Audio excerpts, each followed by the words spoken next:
Bien, bonsoir à tout le monde. Le conseil municipal du 4 novembre 2025.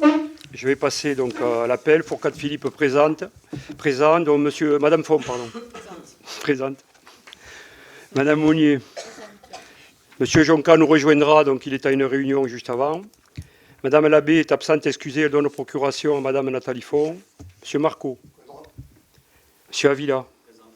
Madame Bagnouls. Madame Coste. Monsieur Martinez. Monsieur Albafouille. Monsieur Lictevou. Madame Jourdan, donc absente, excusée, qui donne procuration à Madame Bagnouls Anne-Marie. Monsieur Molinet. Madame Coculé. Madame Barthès. Monsieur Fournet, absent, excusé, qui donne procuration à Madame Barthès. Madame Albafouille, Patricia, excusée, et qui donne pas de procuration, absente. Monsieur Banet. Madame Ferreira, donc, qui est absente, excusée, et qui donne procuration à Monsieur Banet. Madame Sanciès-Guyot. Bien. Donc, je déclare le conseil municipal ouvert. Il est donc 18h31. Je vous propose de nommer donc Christiane Monnier comme secrétaire de séance. Et nous allons donc passer à l'ordre du jour. Donc, le premier dossier, c'est l'approbation du procès-verbal de la séance du 16 septembre 2025. Donc, si quelqu'un a des questions, nous passons au vote. Qui est contre? Qui s'abstient? Unanimité, merci. Deuxième dossier, information du Conseil sur les décisions du maire prises par délégation. Il est rendu compte des décisions du maire et des décisions de faible montant dont le tableau récapitulatif est tenu à la disposition des conseillers municipaux en séance. La décision numéro 36 est un avenant numéro 2 sur le MAPA de la salle Jean Cayrol. Donc pour l'entreprise Soleil et Fils. La deuxième décision numéro 37, dépôt d'un permis de construire modificatif à la salle Jean Cayrol. Le dossier 38, un avenant numéro 3 au MAPA de la maîtrise d'œuvre, requalification donc du bourg-centre. La décision 39, concession du cimetière et numéro 40 également, concession du cimetière. Et ensuite la décision numéro 41, dépôt d'un permis de construire modificatif pour la salle Jean Cayrol. Donc je vous demande de prendre acte de ces décisions. S'il y a des questions, je réponds. Donc, qui est contre? Qui s'abstient? Unanimité, merci.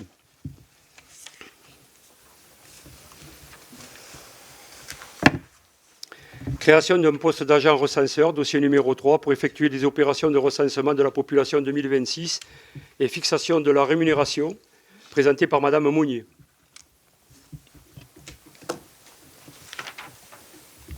Création de poste d'agent recenseur pour effectuer des opérations de recensement de la population 2026 et fixation de la rémunération. Dans la perspective du prochain recensement de la population, qui aura lieu entre le 15 janvier et le 14 février 2026, la collectivité doit engager des agents recenseurs, au nombre de 9.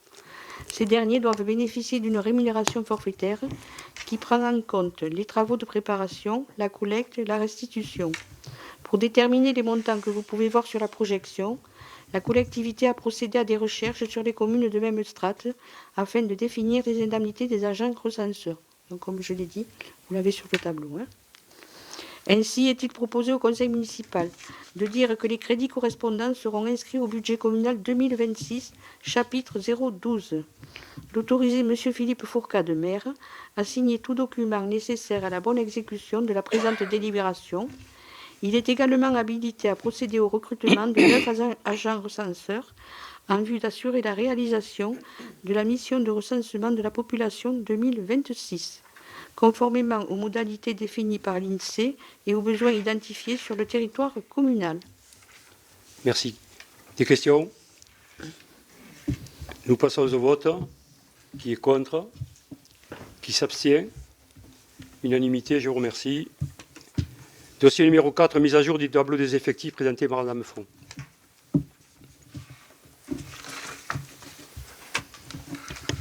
Merci. Il appartient donc au conseil municipal de fixer l'effectif des emplois nécessaires au fonctionnement des services. Aujourd'hui, la seule modification qui est apportée est la création d'un poste d'adjoint administratif principal 2e classe permettant le recrutement d'un nouvel agent au vu de l'accroissement temporaire de l'activité administrative. Ainsi est-il proposé au conseil municipal d'approuver la mise à jour du tableau des effectifs proposé tel que présenté ci-dessus, d'autoriser le maire, l'adjoint au maire ou le conseiller municipal délégué en la matière à signer tout acte utile à cet effet. Merci. Merci. Est-ce qu'il y a des questions?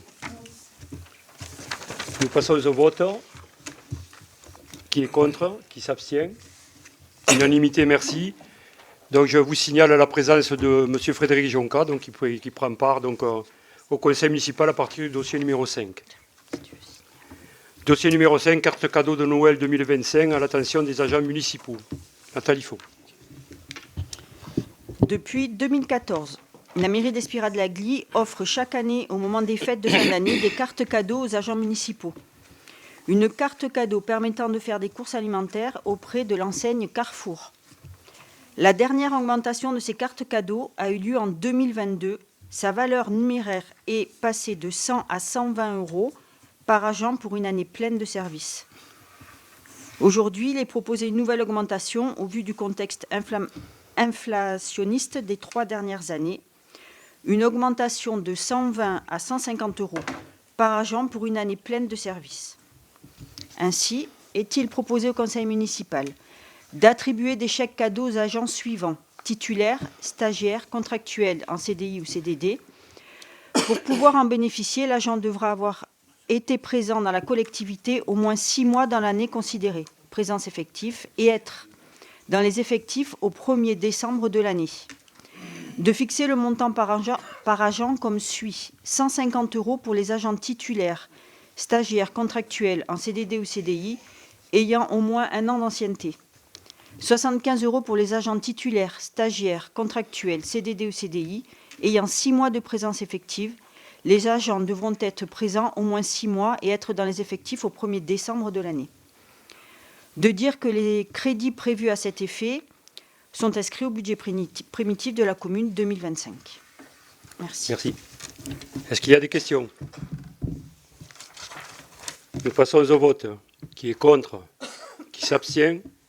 Unanimité, je vous remercie. Dossier numéro 6, approbation convention d'occupation domaniale pour l'hébergement des relais pour la télé-relève. Robert. La mairie d'Espira-de-la-Glie est saisie par la Catalane des Eaux, Eau-Aglo et la société BIRS. Nous demandons l'autorisation d'utiliser nos supports de signalisation routière pour le déploiement de relais de télé-relève afin de permettre la télé-relève des compteurs d'eau. Considérant que la convention proposée se présente comme une convention d'occupation domaniale autorisant à occuper le domaine public pour installer les relais pour la télé-relève, ainsi est-il proposé au conseil municipal d'approuver la convention d'occupation domaniale pour l'hébergement de relais pour la télé-relève, d'autoriser le maire, l'adjoint au maire ou le conseiller municipal délégué en la matière à signer tout acte utile à cet effet. Merci Robert. Des questions?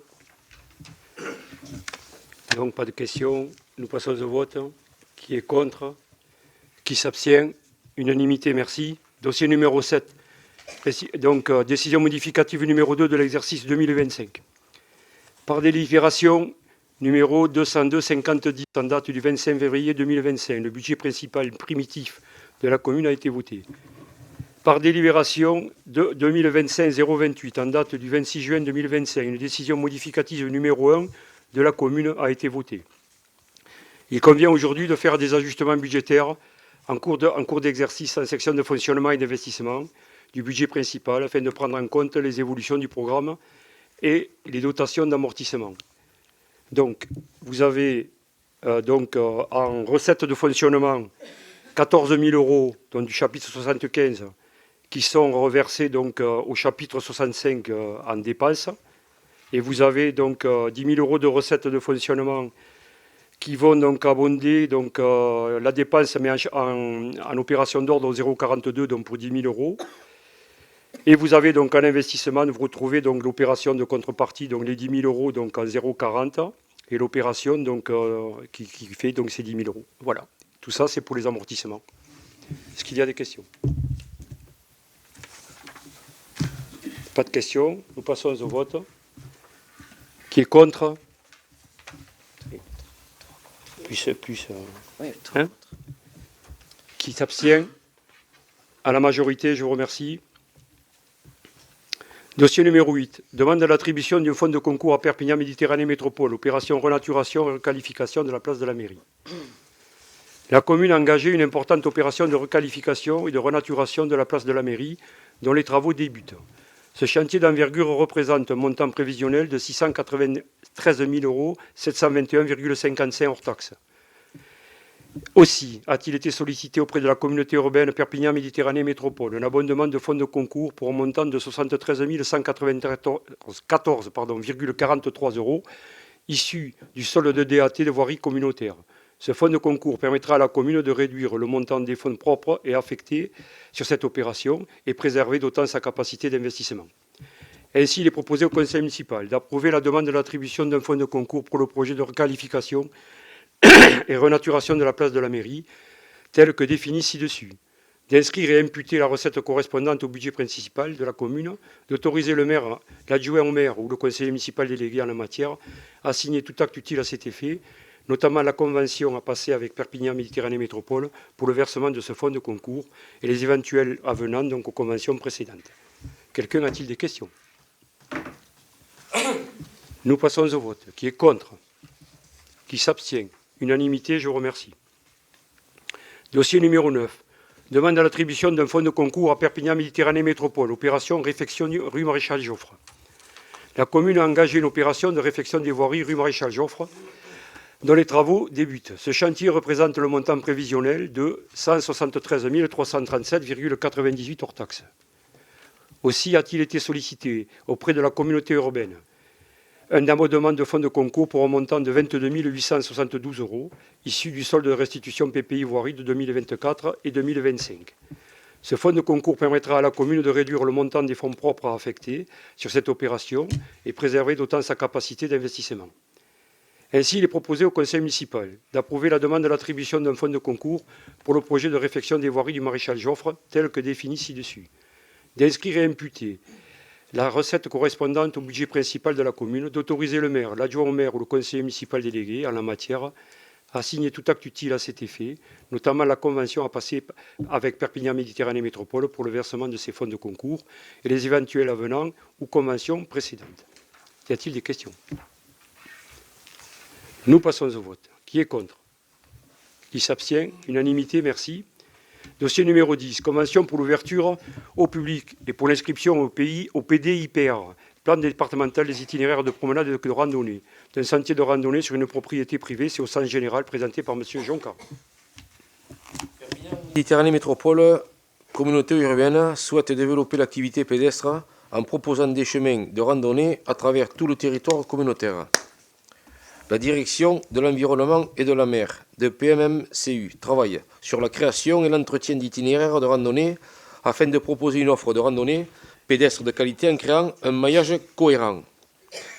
Les communes étant impliquées dans toutes les décisions prises par PMMCU sur leur territoire, en vertu du pacte de gouvernance de Perpignan Méditerranée Métropole 2020-2026, considérant qu'une convention cadre tripartite d'ouverture au public et d'inscription au PDIPR d'un sentier de randonnée sur une propriété privée doit être signée entre le PCI, les communes et les propriétaires des parcelles traversées. Ainsi, il est proposé au conseil municipal d'approuver la convention pour l'ouverture au public d'inscription au DPI-PR du sentier de randonnée sur une propriété privée, d'autoriser le maire et l'adjoint au maire ou le conseiller municipal délégué en la matière a signé tout acte utile à cet effet. Merci. Il y a des questions? Pas de questions. Nous passons au vote.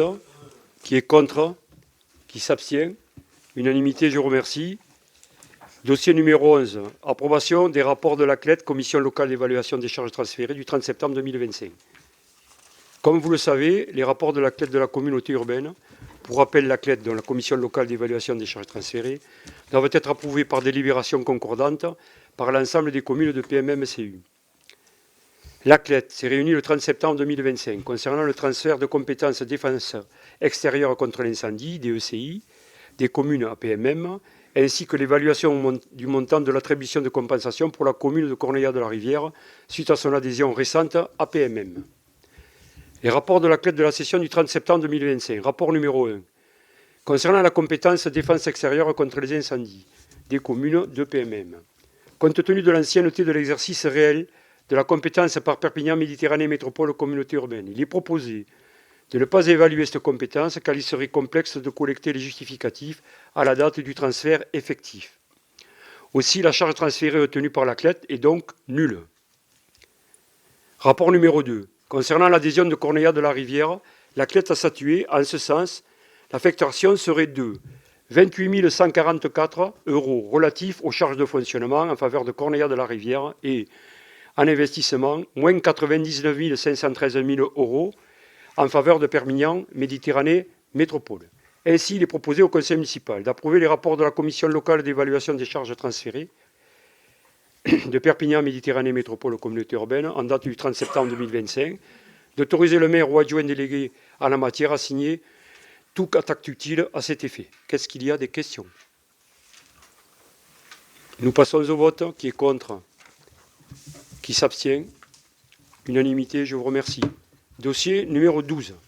Convention pour l'organisation de la 29e édition de la Dionysiade pour l'année 2025. Nathalie Font. Dans le cadre de sa stratégie de valorisation du patrimoine vigneron et œnotouristique de la vallée de l'Agly, les communes de l'Agly souhaitent poursuivre l'organisation d'un événement œnotouristique porté depuis 1994 et jusqu'à sa dissolution en 2024 par le syndicat Agly Vert Double. La Dionysiade, organisée chaque année sur le territoire de l'une des communes de l'Agly.